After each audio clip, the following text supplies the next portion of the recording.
The hiss of steaks hitting the grill was loud, but not loud enough to drown out my dad's voice as it cut across the yard. "Hey, Lauren," he called out, his tone sharp and smug. "You're old enough now. Either start paying rent or pack up your stuff. This house isn't a charity." He said it just loud enough for everyone to hear. Neighbors were hanging around near the fence. My stepmom Carla had a drink in her hand, and my half-brother Ryan leaned back in a lawn chair, cracking open another beer like it was the punchline of a great joke. The paper plate I was holding bent in my hands. He didn't just say it, he performed it. A jab meant for an audience. He wanted me small, embarrassed, right there in front of everyone. I set the plate down and forced myself to keep steady. "Half of my paycheck's been going to this house for years, Dad. I've been covering the bills." He shrugged, exaggerated and mocking. "Welcome to life. Don't like it? Move out." Ryan snorted, shaking his head like I'd just been roasted. "Good luck with that," he muttered. The smell of charred meat hung heavy, but all I could taste was the bitterness in the air. They all thought I'd bite my tongue, go to my room later and cry into my pillow, but I'd already made up my mind months ago, in silence. I stepped in closer, just enough for the grill flames to throw shadows across his face. "Fine," I said. "You want me gone? You'll get what you asked for." He smirked, waving the grilling tongs like he'd swatted a fly. "Yeah, sure. Where you gonna go? You don't have savings. You barely held that apartment together." The rest of the night was a blur. Neighbors whispering, Carla pretending nothing happened, Ryan laughing too loud at his own jokes. But the whole time, I already knew how this was going to play out. Because unlike them, I had a plan. I'd been keeping it quiet, but the week before, I got the keys to my own place.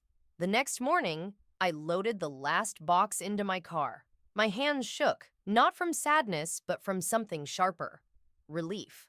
By noon, I was standing inside a small two-story house, sunlight spilling across the wooden floor. The deed sat on the counter with my name printed clearly at the top.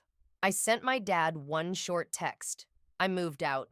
The bills are yours now." It didn't take long. Within an hour, his calls started flooding in. Then, Carla's. I let them all ring out. By evening, their truck rolled up outside. I stepped onto the porch as they approached. My dad stopped at the steps, jaw tight. Carla stood a step behind, her arms crossed. Even Ryan's car idled on the curb. "You're not serious," Dad said. "I told you," I answered. "You said rent or get out. I chose get out. And I'm done paying your bills too." His face drained. Carla's lips parted like she wanted to say something, but nothing came out. For the first time, Ryan didn't look so sure of himself either. That night, I sat in my new kitchen with my laptop open. I cut every bill off my accounts one by one. Electric, gas, water, insurance. Each click felt like pulling out a nail they had driven into me. By the end, my inbox was full of confirmation emails, and my phone was full of missed calls. The next day, texts started. "Dad, this isn't funny." Carla, "Family doesn't do this to each other." Ryan, "The Wi-Fi's down. Nice job." I sent one line back. "I've moved out. The bills are yours. Please don't come uninvited." But of course, they showed up again. My dad demanded I switch the accounts back, just for a week. I told him no. Carla tried to guilt trip me, then finally snapped, "You'll regret this." Maybe she thought I'd back down. Instead, I documented everything. The texts, the attempts to access my bank account, even a credit card suddenly opened in my name that I never applied for. All of it went into a folder labeled Boundaries. Ryan eventually sent me a late-night text. "Think you're better than us? Watch your mailbox." That's when I knew they weren't just angry. They were scared of losing control. The following week, it got worse. Carla made Facebook posts in that vague, manipulative tone. "Some people just turn their back on family after everything you've done for them." Neighbors started calling me, saying they'd overheard screaming matches in the driveway about money, groceries, overdue accounts. And then the real hit landed. An email from the mortgage company. Subject line in bold red, notice of public auction. The house was weeks away from foreclosure.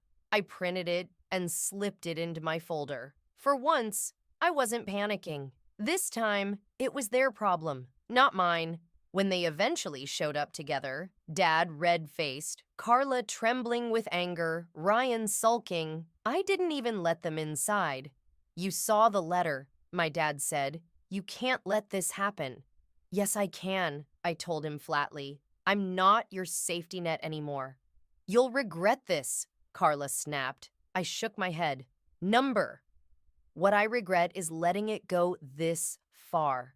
Before I shut the door, I held up the foreclosure notice. This, I said, dropping it onto the porch, isn't mine to carry anymore. They stood there stunned as I locked the door, and for the first time in years, I realized the quiet in my house wasn't emptiness. It was freedom.